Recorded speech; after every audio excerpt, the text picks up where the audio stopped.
Company of Heroes 3, just like its predecessor Company of Heroes 2, is packed to the brim with unused content, concepts and abilities, and honestly, I would say that the third installment contains even more unused data than Code 2, and that game was cutting corners already. Like, look at my iceberg video, for example. Like, it's just 90% cut content over there.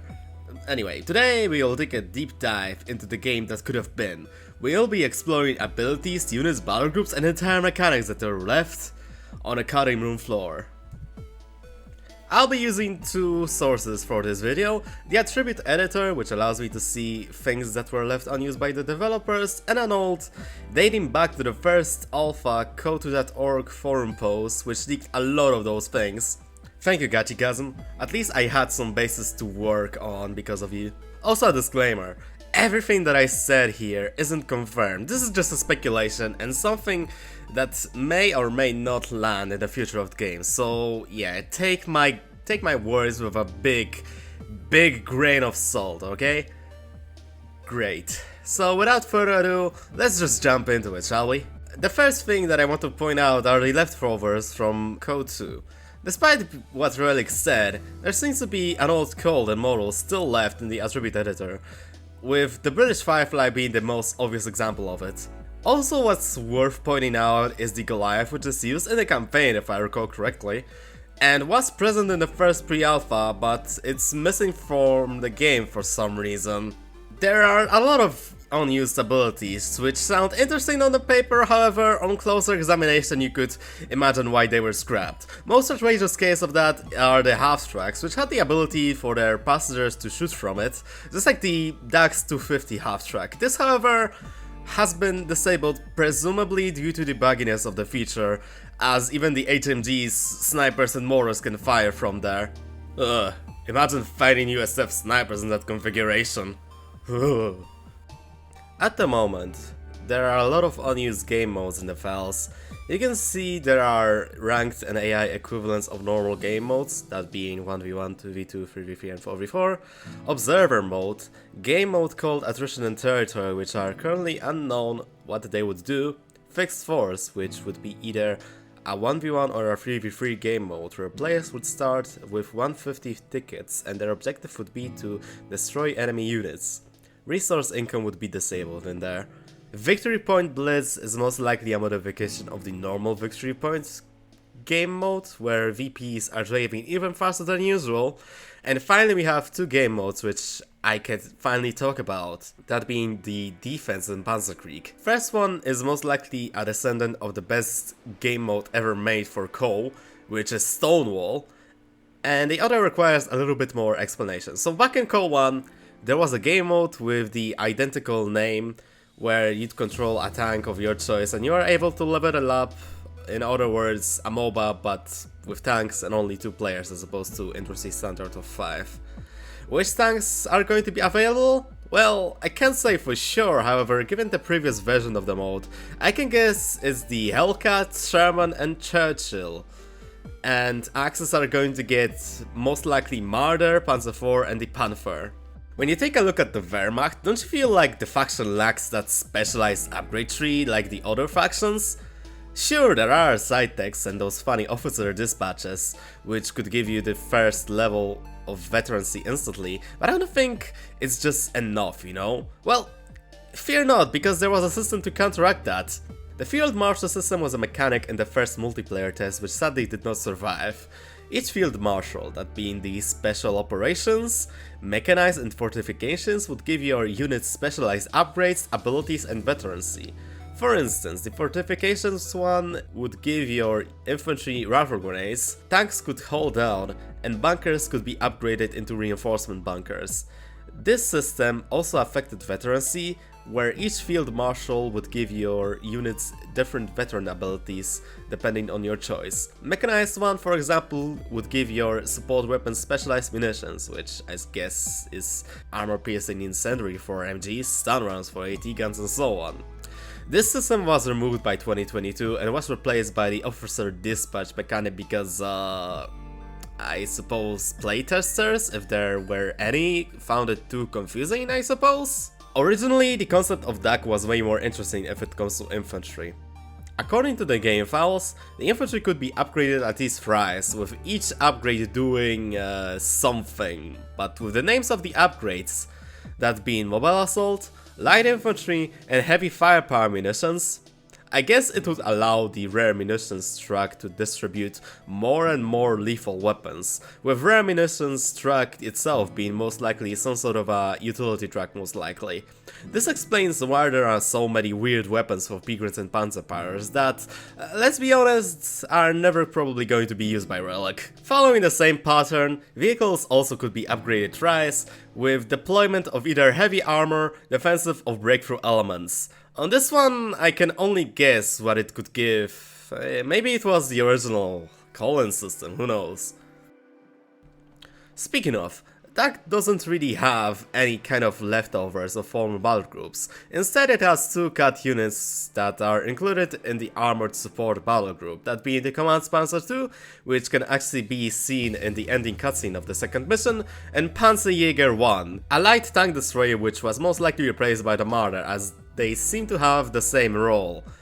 In the case of Panzer II, it's hard to say, but it was most likely decided it would be more sensible to make the Panzer IV the command attack, as it, it doesn't die in 2 shots. The British have also seen a lot of unused or changed things. Mail bombs, which are absent from the game for some reason, were most likely given to Tommies before it was decided that they should have rifle grenades instead. More interesting thing are the guards, which ever since the pre-alpha had received quite a rework. Initially they arrived with Lee Enfields and bazookas on the map, which are still in the game files by the way. And they had a choice of upgrading to Thompsons, and quite frankly I prefer them like that because it would give them a lot more flexibilities on the battlefield. Speaking of tier 4 units, a lot has changed over there, most likely due to assets and units being complete. It lost Valentine in favor of the Crusader, Churchill in front of Matilda. Speaking of, Churchill used to have a 2-pounder gun and could be upgraded to have a better gun via the armored support battle group. And finally they had the Archer in tier 4, which is pretty confusing because according to the description it used to have both the 17-pounder and the Archer. Yeah, I wonder why it was removed. That tangent aside, in my opinion, elite units are the most interesting if it comes to abilities being cut. It seems that they used to have charge abilities, and no, I don't mean like charge your attack, I mean just your standard charge, like cavalry charge. Anyway, Gurkhas and Guards, since I'm talking about them, used to have those abilities, and it seems that the ability survived late in development, as there are mentions of kukris as weapons for Gurkhas. However, how this ability would have worked? It's a great question, but given the fact that Relic had unlocked the ability tree away from us, we'll I guess never know. Units that aren't parts of any battle groups are a rarity, and usually those units are in the deepest part of cutting room floor.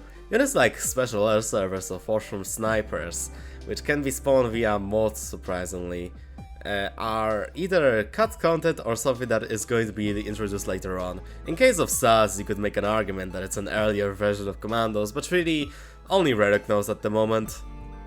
And finally, probably the thing that everybody waited for, the unused battlegroups. Now the weird thing about them is those battlegroups have been known since pre-alpha.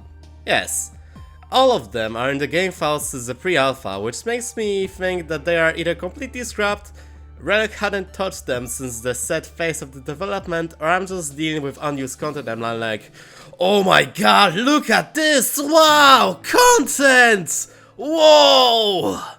Again, till Relic themselves will say anything about the matter, we can't be certain. Anyway, with that, let's go over them. Light Mechanized is one of 2 unused battle groups for US, and it contains mostly armored vehicle columns. It has the good old M20, armored 4x4, refit ball from the British, a free mechanized center which sounds game breaking, command half track which could be either an upgrade or a colon, and free Lee, which I doubt Relic is going to make a different model to differentiate between Lee/Grant, and Chaffee colon, which sounds kinda useless. Also, there's the pre-self-propelled artillery piece. Infantry is the second unused US battle group, and it's a mix between 2 other infantry companies from previous games. It contains rapid training and response, which The first probably will give you manpower cost reduction, and the other maybe will give you faster training. Rangers, which is an elite infantry unit armed with tonsils, specialized in direct assault and having the grenade assault ability. Manpower, which yeah, that's the ability name. Emergency Combat Group, which is the ability from Call 1, most famous for giving you 2 mortars and an M10. Defensive Operations, which most likely allow your riflemen to build sandbags, mines and so on. M1919s for riflemen. Off-map RT Barrage, 240mm RT Barrage, and finally 105 howitzers as a buildable. Australian Defense is one of 2 unused battle groups for UKF. Having Australian Light Infantry, which is a 6-man infantry unit armed with slightly better than Section's Lee Enfields, snares and a sniper ability, 2-pounder light AT gun, which is basically the 45mm of the Soviets from the previous game, a base howitzer, entrenchment, which most likely will allow the engineers to build both our AA guns, while Tommies will be able to plant mines, bags and yada yada, same dance as with the infantry of US. Heavy mortar, which is probably a column, mine surplus, which is a cost reduction on mines obviously, Mauron Harrington armored car, Matilda combat group, and Pillage Territory, which I assume is the same ability that eventually landed in the Indian battle group, and Raid Sabotage abilities. Canadian Vanguard is the other unused battle group, and honestly it might be the most fascinating, containing the fast capture and spot and smoke, assault artillery, which I assume it will work like the one from KO2, Piats, which imagine German grenade launchers but more effective against tanks and less effective against infantry. Light infantry, according to Attribute Editor, the Canadians are supposed to have light infantry instead of shock troops, so my guess is that the description is outdated or shock troops arrive along some kind of a different colon. Into the breach, which is currently unknown what it's supposed to do, Track Kun with an AT gun as well as an option to turn it into a repair track. I assume it's something similar to the half track from the Adherence Assault, which would heal tanks in a certain radius, and the Churchill Crocodile. Oh yeah, also the priest is here, because why not? DAK, as I mentioned above, doesn't have anything left remaining battle group wise, and that leaves us with Wehrmacht, who has the widest amount of unreleased content if it comes to battle groups, surprisingly. Coastal is the first one we are going to take a look at, and it contains Coastal Reserve, manpower cost reduction I guess, artillery warning flares, which are probably identical to those found in Special Operations of US, Withdrawal, which is probably borrowed from the British, Sam-Event L640, which I presume this is going to be identical to those in DAK, Emergency Supplies, which sound eerily similar to Call 1 ability, Officer, Coastal Batteries, Mounted Defensive, which I guess is an active ability, and Sector Artillery. Italian Artillery looks like a rehash of the old Scourged Earth doctrine from Call 1's Panzer Elite. You get Guastatories, which are most likely going to be the same, although they might gain a grenade, Bulwark, RT Saturation, Cannone da 105.